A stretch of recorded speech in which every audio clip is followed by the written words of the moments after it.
فبأي آلاء ربكما تكذبان.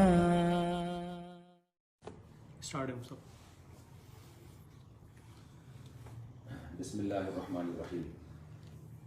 ایک سے تھوڑا سا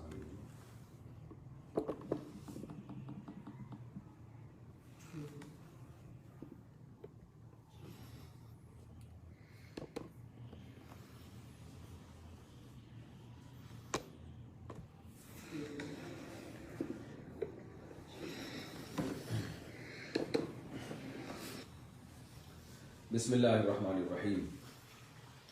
تو ڈسکنیکٹ ہو گیا تھا ہمارا یہ پروگرام، جس کی وجہ سے تھوڑا سا یعنی ہمارے بیان جہاں سے میں اینڈ ہوا تھا انشاءاللہ وہیں سے شروع کرتا ہوں. تو بات یہ چل رہی تھی کہ حضرت مجدد الفسانی رحمۃ اللہ علیہ نے بادشاہوں تک رسائی حاصل کی اور ان کی محنت ہوئی ہے، جس کے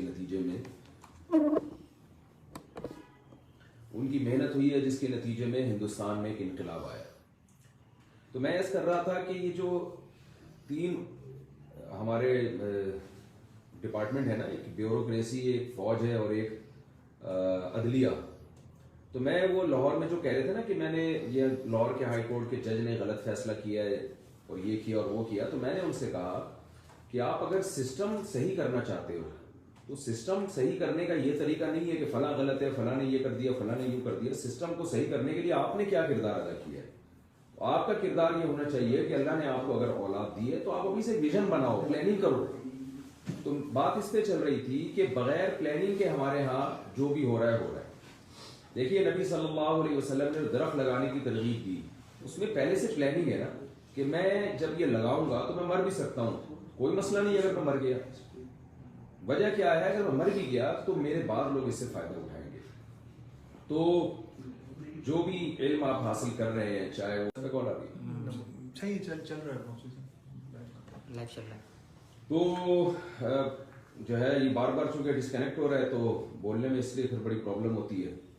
تو میرا خیال ہے میں بات کو بس 5 منٹ میں سمیٹ کے ختم کرتا ہوں. تو آپ جو بھی علم حاصل کر رہے ہیں، میری پوری بات کا خلاصہ یہ نکلا ہے کہ آپ سب سے پہلے اس میں اپنی نیت کو درست کریں کہ آپ نے کرنا کیا ہے. نیت درست کرنے کے بعد آپ نے پلاننگ کرنی ہے کہ میں اس سے بننا کیا چاہتا ہوں، قوم کو دینا کیا چاہتا ہوں. اس کا فائدہ آپ دنیا میں بھی اٹھائیں گے اور انشاءاللہ آخرت میں بھی آپ اس کا فائدہ اٹھائیں گے. اللہ تعالیٰ سے دعا ہے کہ اللہ تعالیٰ ہم سب کو سمجھنے کی، عمل کی توفیق عطا فرمائے. کچھ سوالات جمع ہوئے ہیں، میں انشاءاللہ وہ سوالات لے لیتا ہوں. کچھ سوالات تھے جو میں آپ کی نظر کرنا چاہتا ہوں. یہ کچھ سوالات آئے ہمارے پاس. اچھا، یہ سوالات ہیں. کہتے ہیں اسلام کی روح سے صحت مند زندگی کے لیے کن چیزوں کا خیال رکھنا چاہیے؟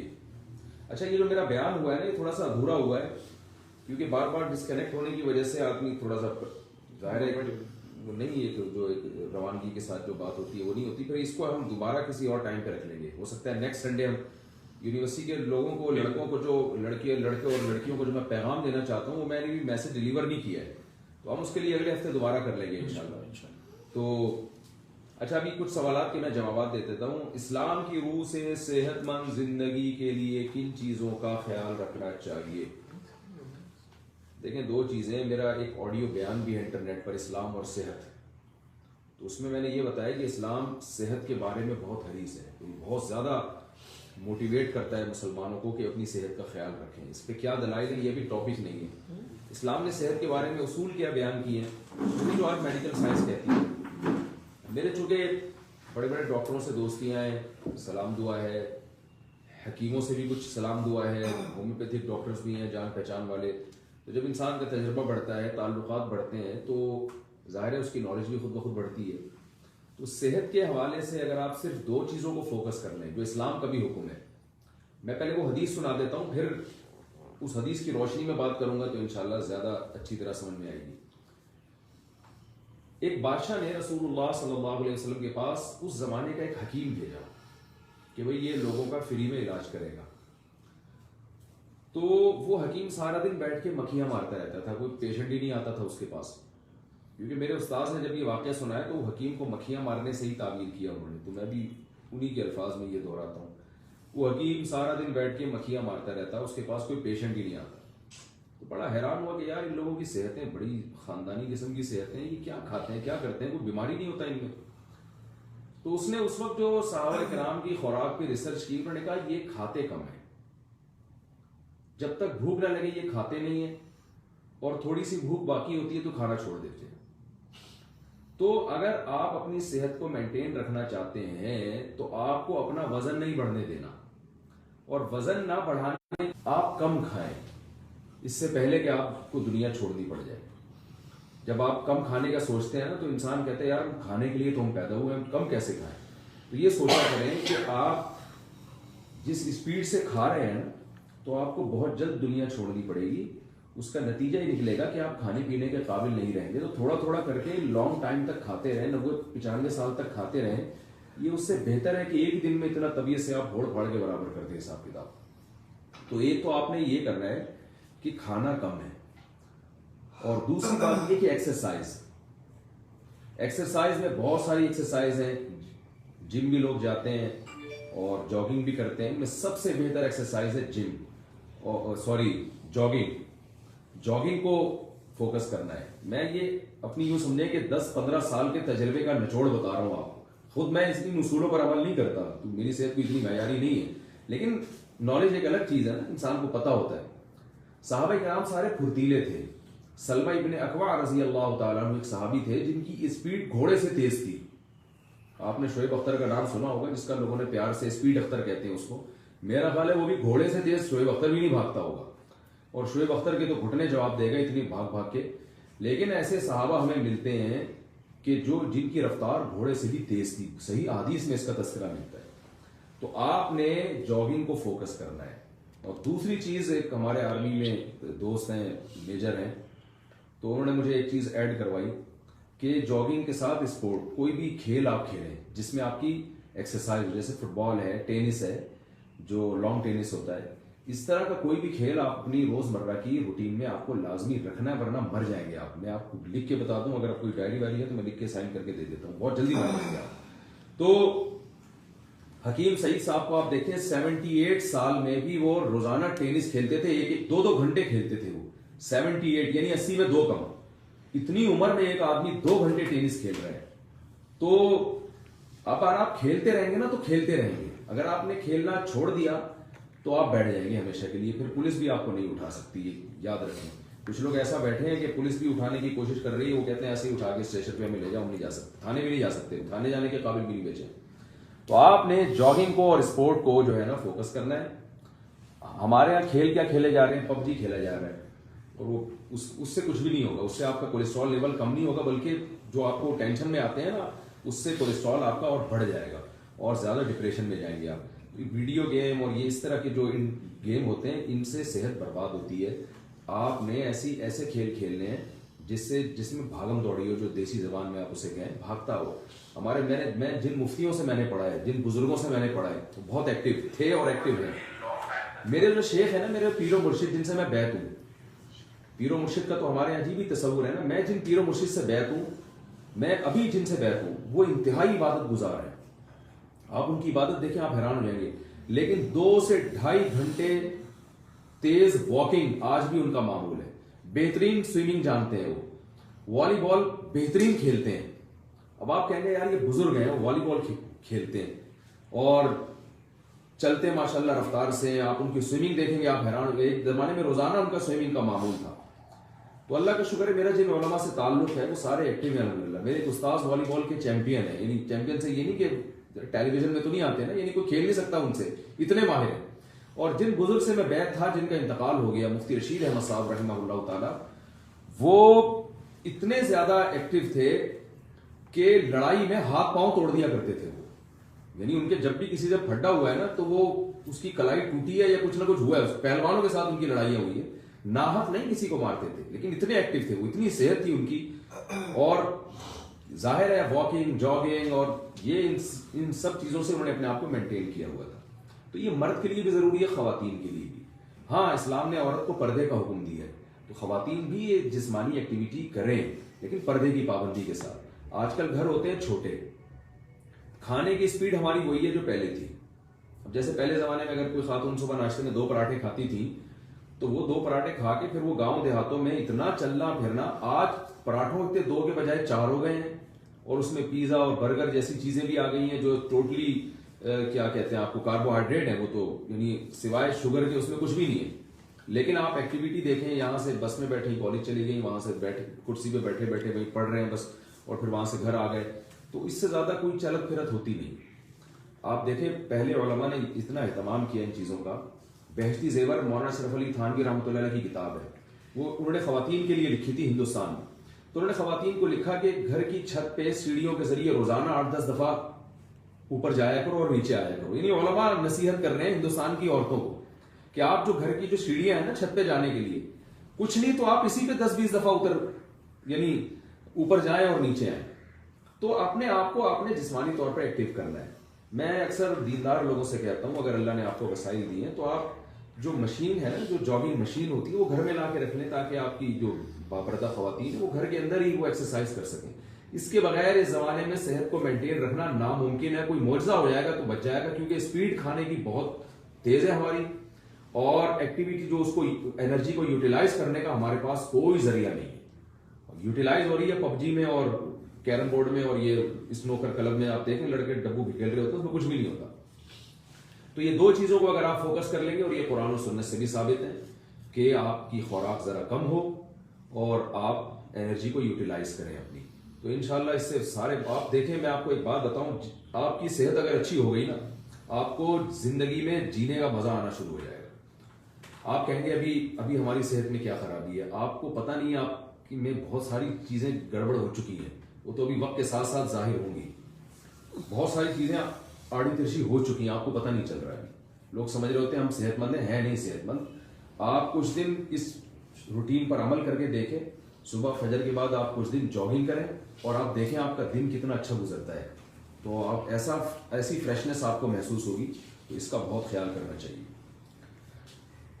آج کل ہر انسان ڈپریشن اور انزائٹی کا شکار ہے، اس سے کس طرح نجات حاصل کی جائے؟ بہت اچھا سوال ہے. کچھ دن پہلے ایک صاحب میرے پاس آئے، کہنے لگے کہ مفتی صاحب پتہ نہیں کس بات کا مجھے خوف ہے، کوئی ڈرانے والی کوئی چیز بھی نہیں ہے لیکن پھر بھی ایک خوف زدہ رہتا ہوں میں نے کہا دیکھیں آپ کو خوف اس بات کا ہے کہ کچھ ہو نہ جائے. ظاہر ہے کیونکہ آپ نے لوگوں کے ساتھ دیکھا ہے کسی کو بیٹھے بیٹھے لوگوں کو کچھ نہ کچھ ہو جاتا ہے. باہر نکلے ٹرک کچل کے چلا گیا، بجلی کا کھمبا پہ ہاتھ لگا اور چپک گئے، کورونا نے مار دیا. اب تو بہت سے لوگوں کو کورونا لپیٹ رہا ہے. تو حضرت موسیٰ علیہ السلام کے بارے میں ایک واقعہ ہے کہ ان سے کسی نے پوچھا، اب پتہ نہیں واقعہ مستند ہے یا نہیں ہے، لیکن اس سے جو لیسن ملتا ہے نا وہ لیسن بہرحال درست ہے کہ موسیٰ علیہ السلام نے اللہ تعالیٰ سے پوچھا کہ اے اللہ، یہ جتنے دنیا میں حادثات ہیں اگر ہم فرض کر لیں یہ تیر کی طرح ہیں، جن انسانوں کو جا کے لگتے ہیں، اور یہ تیر کی کمان کسی طاقتور کے ہاتھ میں ہو، اس طاقتور سے لڑنا بھی ممکن نہ ہو، تو ان تیروں سے بچنے کی کیا صورت ممکن ہے؟ یعنی آپ کا دشمن بہت پاورفل ہے، بہت سارے تیر لے کے بیٹھا ہوا ہے. ان تیروں میں ایک تیر کرونا کا تیر ہے، ایک غربت اور مہنگائی کا تیر ہے، ایک بے عزتی کا تیر ہے، ایک ناکام عشق کا تیر ہے. یہ بھی آج کل ایک بہت بڑا یونیورسٹی میں چل رہا ہے کہ سیٹنگ کہیں ہوتی ہے، شادی کہیں اور ہو جاتی ہے، تو ساری زندگی ایک ٹینشن ہی رہتی ہے، اور بہت سارے مسائل چل رہے ہیں تو سب کو پتہ ہی ہے یہ.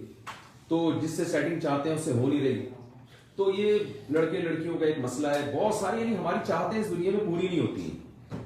تو موسیٰ علیہ السلام نے اللہ سے پوچھا کہ اللہ یہ اتنے سارے تیر ہم پہ آ کے لگ رہے ہیں اور کمان طاقتور کے ہاتھ میں ہو، اور اس طاقتور سے لڑنا ہمارے لیے ممکن نہیں، اس تیر کو روکنا ہمارے لیے ممکن نہیں ہے. ایسا بھی نہیں کہ تیر آ رہا ہو آپ ہاتھ سے ایسے روک لیں اس کو.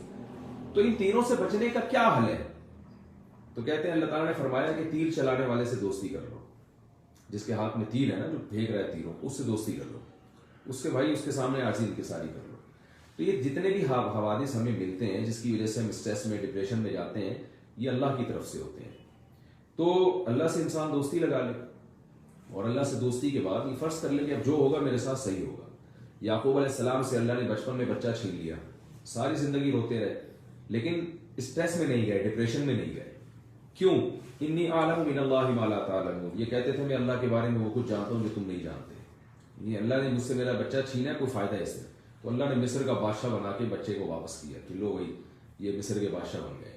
تو آپ اللہ کے بارے میں اچھا سوچیں گے تو اللہ آپ کے ساتھ اچھا کرے گا، آپ اللہ کے بارے میں برا سوچیں گے تو اللہ آپ کے ساتھ پھر وہی کرے گا جو آپ سوچ رہے ہیں۔ تو ہمارے پاس ڈپریشن سے بچنے کا بہترین طریقہ یہ ہے، جو ہو رہا ہے جیسے ہو رہا ہے بالکل ٹھیک ہو رہا ہے، ایسے ہی ہونا چاہیے، جیسے ہو رہا ہے نا ویسے ہی ہونا چاہیے۔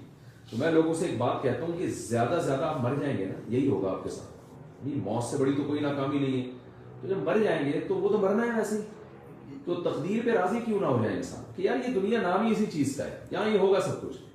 دبئی میں ایک صاحب کا فون آیا میرے پاس کہ مجھے یہ وہم ہو گیا ہے کہ میں جہاز میں بیٹھوں گا تو جہاز گر جائے گا، کہہ رہے اس چکر میں 15 سال سے پاکستان واپس نہیں آیا۔ دبئی گئے تھے، شکر ہے جاتے میں وہم نہیں تھا، جاتے نہیں ہوتا تو جاتے ہی نہیں، وہاں سے پیسے کما کما کے بھیج رہے ہیں۔ کہہ رہے 15 سال ہو گئے، میرے دل میں یہ خوف بیٹھ گیا ہے کہ اچھا یہ بعض لوگوں کو فوبیا ہوتا ہے نا، ہاں، تو ان کو ایک ایبٹ آباد میں ایک ہمارے دوست ہیں، ان کو بھی یہ وہم ہے، تو بڑا ان کا وہم کا علاج کیا گیا کہ جی اب جہاز میں سفر کریں، تو انہوں نے ارادہ کیا چلو میں سفر کرتا ہوں۔ جس دن انہوں نے سفر کرنا تھا اسی دن اطلاع آئی کہ جنید جمشید کا جہاز گر گیا ہے، وہ شہید ہو گیا، تو وہ اس کے بعد سے انہوں نے کہا اب تو سوال ہی پیدا نہیں ہوتا۔ تو 15 سال سے دبئی میں بیٹھے ہوئے، تو کہنے لگے یار میں کیسے یہ خوف نکالوں۔ میں نے کہا مجھے ایک بات بتاؤ کہ آپ 15 سال دبئی میں آپ کو ہو گئے، جہاز کے علاوہ تو اور کوئی پاکستان آنے کا راستہ نہیں ہے، گدا گاڑیاں تو آتی نہیں ہیں، نہ ٹرین آتی ہے، تو آپ جہاز کے علاوہ تو آ نہیں سکتے۔ انہوں نے کہا، میں نے کہا مجھے ایک بات بتاؤ کہ زندگی سے مرنا بہتر ہے یا نہیں؟ کہہ رہے ہاں یار مجھے تو خودکشی کے خیال آ۔ میں نے کہا خودکشی کی نیت سے جہاز میں بیٹھ جاؤ، آپ اس نیت سے بیٹھو کہ یہ مرے، یہی ڈر ہے نا کہ گر نہ جائے، آپ بیٹھو تاکہ گرے۔ اور کوئی پوچھے یار جہاز میں کیوں بیٹھ رہے ہو، کہہ رہے بھائی زندگی سے تو بہت بہتر ہے کہ 15 سال ہو گئے اپنے ماں باپ سے نہیں ملا، گھر والوں سے نہیں ملا، تو میں نے کہا خودکشی کی نیت سے آپ جہاز میں بیٹھو۔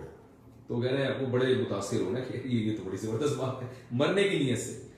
تو یہ جو حادثے ہمیں آتے ہیں، یہ ہو گیا وہ ہو گیا، ان کے لیے پہلے سے آپ تیار رہیں، وہ ہے نا یہ تو ہوگا یہ تو ہوگا، بڑا زبردست کہ کچھ ضروری نہیں ہے کہ مل جائے جس کی وہ تمنا کرتا ہے۔ آپ جن لوگوں کو دیکھ رہے ہیں نا جن کی ساری خواہشات پوری ہو گئی، ان کی بھی نہیں ہوئی ہے۔ دیکھیں ہمارے سابق صدر کی خواہش تھی میں صدر بن جاؤں، تو اللہ نے بنا دیا، 5 سال کامیاب صدر بن کے یعنی صدارت سے ہٹے ہیں۔ لیکن آپ کیا سمجھتے ہیں ان کی خواہشات پوری ہو گئی ہیں؟ ایسا نہیں ہے، ان کی پھر یہ خواہش تھی کہ اگلے 5 سال کے لیے بھی میں ہی ہوں، جو کہ اللہ نے پوری نہیں کی۔ تو جب صدر مملکت کی ساری خواہشات پوری نہیں ہوتی تو ہم اور آپ کس کھیت کی مولی ہیں؟ تو اس لیے غموں پہ سمجھوتا کریں، جو ہو رہا ہے جیسے ہو رہا ہے ٹھیک ہو رہا ہے، میرے فائدے کے لیے ہو رہا ہے۔ تو تقدیر پر جب تک آپ راضی نہیں ہوں گے، اور یاد رکھیں نبی صلی اللہ علیہ وسلم نے فرمایا جو ہونا ہے وہ ہو کے رہے گا، وہ میرے اور آپ کے رونے پیٹنے سے وہ واپس نہیں ہو سکتا۔ تو یہ ایک ایسی چیز ہے۔ پھر مسلمان کے لیے تو ایک اور آپشن ہے کہ ہر مصیبت پہ اس کو اجر ملتا ہے، ہر مصیبت پہ اس کو اجر ملتا ہے۔ اچھا یہ جلدی سے میں بات یہ سیرت نبوی سے کس طرح صحت مند زندگی گزار سکتے ہیں۔ سیرت نبوی سے میں نے ابھی آپ کو بتایا کہ کم کھائیں، روزے بھی رکھیں، آپ کو پتہ ہے 2 روزے رکھنا سنت ہے، پیر اور جمعرات کا۔ میرے ڈاکٹروں سے تعلقات ہیں، انہوں نے بتایا کہ میڈیکل سائنس نے یہ ثابت کیا ہے کہ ہفتے میں 2 دن فاسٹنگ جو ہے، بھوکا رہنا، یہ آپ کو کینسر سے بچاتا ہے اور بہت سی بیماریوں سے بچاتا ہے۔ تو گوروں کی یہ ریسرچ ہے کہ 7 دن میں 5 دن آپ کھاؤ، 2 دن نہیں کھاؤ۔ اور بخاری مسلم کی حدیث ہے کہ آپ صلی اللہ علیہ وسلم ہفتے میں 2 روزے رکھا کرتے تھے۔ تو نبی صلی اللہ علیہ وسلم کی سیرت میں جو صحت کا ہمیں ملتا ہے، جو بنیادی پہلو وہ یہی ملتا ہے کہ آپ کی خوراک زیادہ نہیں ہونی چاہیے، کم ہونی چاہیے۔ دوسری بات جو نبی کی سیرت میں ہمیں ملتا ہے، نبی نے نیچرل چیزیں کھائی ہیں۔ آج ہماری جو خوراک میں مصنوعی پن آ گیا ہے نا، یہ تباہ کر رہے ہیں۔ تو لوگ گنا نہیں کھا رہے، چینی کھا رہے ہیں، ٹھیک ہے نا، اس میں کیمیکل ملا کے اس کو ایک نئی فارم میں، شہد نہیں کھا رہے، بچے شہد نہیں کھاتے، جیم کھائیں گے، جیم، ان کو آپ شہد کھلائیں وہ نہیں، حالانکہ شہد زیادہ قیمتی چیز ہے، اس میں اتنے سارے وائٹامنز ہیں، اس میں یعنی جراثیم کو وہ ختم کرتا ہے باڈی میں جا کے، اینٹی بایوٹک ہے بہترین، لیکن آپ دیکھیں وہ جیم کھائیں گے، شہد نہیں کھائیں گے، اور آئل کھا رہے ہیں، گھی نہیں کھا رہے۔ میرا ایک بیان ہوا تھا دمبے کی چربی، بڑا ہٹ ہوا بیان، میں سفر کر رہا تھا تو ایک پی آئی اے میں جو اسٹیورڈ ہوتے ہیں نا پائلٹ کے ساتھ، وہ مجھ سے آ کے ملا، کہتے ہیں اس دن کے بعد سے میں چربی پھوڑ رہا ہوں ماشاءاللہ، جب سے میں نے آپ کا دمبے کی چربی والا بیان سنا ہے۔ آپ دیکھیں ہمارے یہاں بچوں کو جو کھانا کھلایا جاتا ہے اس میں گوشت کو بھی نا فیٹ سے بالکل الگ صاف ستھرا کر کے کہ بھائی چکنائی سے پاک ہونا چاہیے، اور وہ اس آئل میں ڈبو کے کھا رہے ہیں جو کمپنی بنا کے دے رہی ہے. یعنی قدرت نے جانور کے گوشت میں جو آئل قدرتی پیدا کی ہے, چکناہٹ پیدا کی ہے تاکہ گوشت کو اس میں پکایا جائے, اس سے آپ اجتناب کر رہے ہیں, اور کمپنیاں جو آپ کو چکنائی دے رہی ہیں وہ آپ کھا رہے ہیں. تو اللہ کو تو غصہ آئے گا نا کہ میں کہتا ہوں یہ جو اللہ تعالیٰ نے دمبے کے پیچھے چکی لگائی ہوئی ہے نا, یہ گھی کا ڈبہ ہے پورا, اور یہ بتا رہا ہے کہ دمبا پوری زندگی جو بھیڑ ہے نا وہ اس چکی کو لے کے, اس وزن کو لے کے گھومتی ہے کہ جب مجھے پکاؤ تو گھی کا ڈبہ بھی اللہ نے ساتھ میں لگا دیا. میرا گوشت جب کاٹ کے کھاؤ گے تو یہ ڈبہ بھی گھی کا, الگ سے تمہیں ڈالڈا خریدنے کی ضرورت نہیں. ہم کیا کرتے ہیں جناب, اس چربی کو اٹھا کے ہم نے باہر پھینکا اور الگ سے تیل لے کے اس میں پکا رہے ہیں. تو یہ تو میرے بھائی اللہ کے ساتھ ناانصافی ہے. اللہ کہے گا میں ایسی اس کے بیچاری کو اتنا بوجھ میں نے بنا دیا, چکی لے کے گھومتی ہے. تو قدرتی چیزوں پہ فوکس کریں. والتین والزیتون, قرآن قسم کھا رہے ہیں انجیر اور زیتون کی. کون کھاتا ہے, آپ بیوقوف سمجھتے ہیں جو انجیر زیتون صبح ناشتے میں کھا رہا ہے, وہ کہتے ہیں پاگل ہو گیا ہے انجیر کھا رہے ہیں. ہمارے یہاں کھائے جاتے ہیں وہ حلوہ پوری, ٹھیک ہے نا, وہ جو ربڑ کی پوریاں ہوتی ہیں گھی میں, اور وہ گھی بھی اس کا 6 مہینے کا ہوتا ہے. جو جس شاپ میں وہ جو گھی ہوتا ہے نا جس میں وہ پوریاں پک رہی ہوتی ہیں, آپ کیا سمجھتے ہیں وہ ہر دفعہ نیا تھوڑی ہوتا ہے, وہ بھی پک پک کے جل کے بیڑا غرق ہو چکا ہوتا ہے اس کا, اس میں پکا رہا ہوتا ہے, اور کیا کیا اس میں ڈل رہا ہے اللہ ہی جانے. اور وہ حلوے میں بھی اتنا کھا رہے ہیں, اور پھر آپ حال دیکھو کیا ہوگا.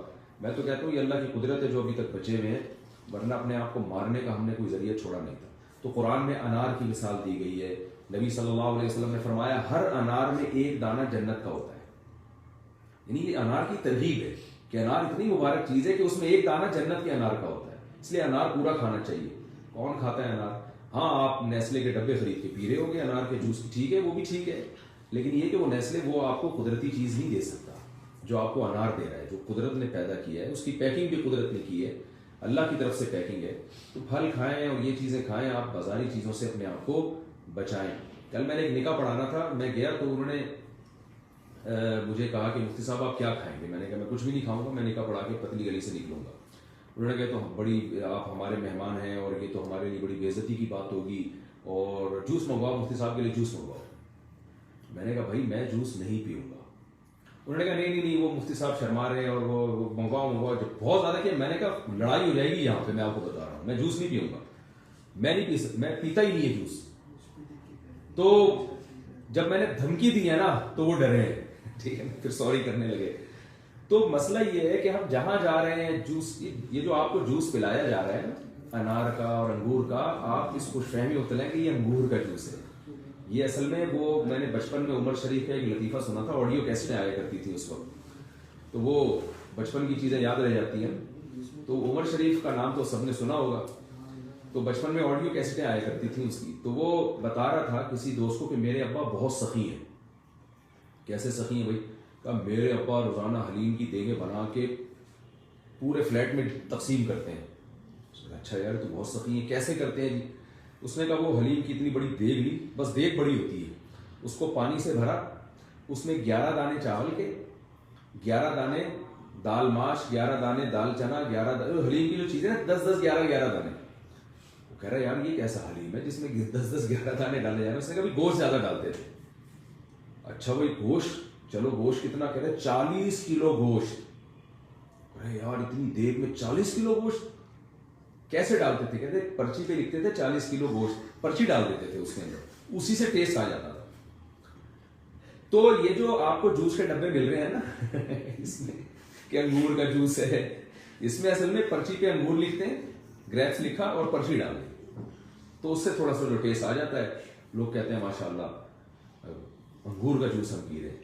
تو اللہ نے انگور جس طرح سے پیدا کیا ہے, قرآن میں کتنی تعریف کی ہے انگور کی, انار کی. انار کے بارے میں قرآن نے فرمایا انظروا الی ثمرہ اذا اثمر, اس کے پھلنے کو دیکھو کیسے پھلتا ہے. تو نبی صلی اللہ علیہ وسلم کی سیرت میں جو ہمیں ملتا ہے وہ ہے نیچر کے قریب, نیچر کے قریب. صحابہ کی خوراکیں نیچرل تھی. اچھا یہ بھی ایک بات بتا دوں کہ دودھ ہم بوائل کر کے پیتے ہیں. میڈیکل سائنس یہ کہتی ہے دودھ بوائل کرنے سے اس کے جراثیم تو ختم ہوتے ہیں لیکن بہت سی مفید چیزیں بھی غائب ہو جاتی ہیں اس میں سے.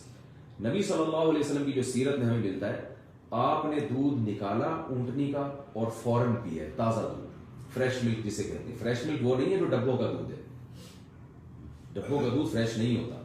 فریش وہ ہوتا ہے جو جانور نے دودھ دیا ہو اور آپ نے فوراً اسی وقت پی لیا, اس میں جراثیم نہیں ہوتے لیکن فائدے بہت حاصل ہوتے ہیں اس سے.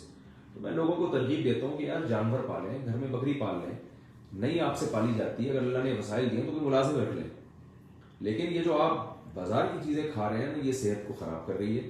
آپ چند دن گائے کا خالص دودھ یا بھینس کا یا بکری کا تازہ نکلا ہوا دودھ گرم گرم پئیں, اور آپ کی صحت اگر ہٹو بچوں نہ ہو جائے تو آپ میرا نام بدل دیں, لال ٹماٹر بن جائیں گے. میں نہیں پیتا کہ آپ کہیں مفتی صاحب آپ کیوں نہیں ہیں. ہم مشورے دینا بہت آسان ہے, عمل کرنا مشکل ہے.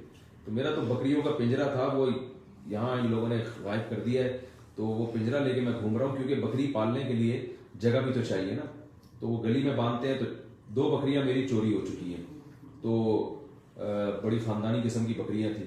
تو لیکن کیا مجھے مشکلات ہیں وہ تو میں جانوں, اللہ جانے, لیکن بہرحال بات اچھی کرنی چاہیے انسان کو. تو بکریاں پال سکتے ہیں, بکری کا دودھ پیا کریں. جو ماہرین کہتے ہیں کہ وہ جو بکری کا خالص دودھ خاص طور پہ خواتین کے لیے بہت مفید ہے. اچھا عجیب بات ہے, ایک صابن آتا ہے جو خواتین جو ہے نا اسکن کے لیے یوز کرتی ہیں, اس میں بکری کا دودھ شامل ہوتا ہے. کتنی کامن سینس کے خلاف بات ہے کہ وہ بکری کے چند قطرے جو انہوں نے دودھ کے صابن میں ملا دیے, اس پہ تو ایمان لائی ہوئی ہے ہماری خواتین. اور جو بکری کا دودھ پینے سے ساری دنیا کہہ رہی ہے کہ چہرے پہ فریشنس آتی ہے, اسکن اچھی ہو جاتی ہے, تو وہ بکری کا دودھ پینے کے لیے تیار نہیں ہے, اس سے گھن آتی ہے. تو جانور پالنا چاہیے, اور اس سے بہت فائدے ہوتے ہیں, توازن پیدا ہوتی ہے انسان کے اندر. یہ شوق, یہ والے شوق پالے ہیں, ٹھیک ہے, یہ اچھے مفید شوق ہیں. تو بکری کا تازہ دودھ پیا کرے, اس سے یہ اسکن کے لیے بہت بہتر ہے, ہڈیوں کے لیے بہت بہتر ہے, اور بہت ساری چیزیں. خلاصہ سب کا یہی ہے کہ صحت بنانی ہے تو نیچر کے اپنے آپ کو قریب رکھنا پڑے گا. میں ایک آخری بات کر کے اپنی بات بس ختم کرتا ہوں. دیکھیں انسان کتنی ہی ترقی کر لینا, فطرت کے اصول نہیں بدلیں گے. ہم اس ترقی سے دھوکے میں آ گئے ہیں کہ انسان چاند پہ پہنچ گیا اور کہاں سے کہاں چلا گیا, تو اب بھی بکری کا دودھ پئیں, اب بھی گائے کا خالص تازہ دودھ پئیں. تو بھائی انسان تھوڑی چینج ہوا ہے, دنیا زمین چینج ہوئی ہے. آپ اگر 10,000 سال پہلے بھی دانتوں سے چبا کے کھاتے تھے تو آج بھی آپ کو دانتوں سے چبا کے کھانا پڑے گا. تو فطرت چینج نہیں ہوئی, اور لہذا ابھی بھی صحت کے وہی اصول ہیں جو پہلے تھے. بند ہو گیا یہ, چلے میرا خیال ہے کافی ہو گیا.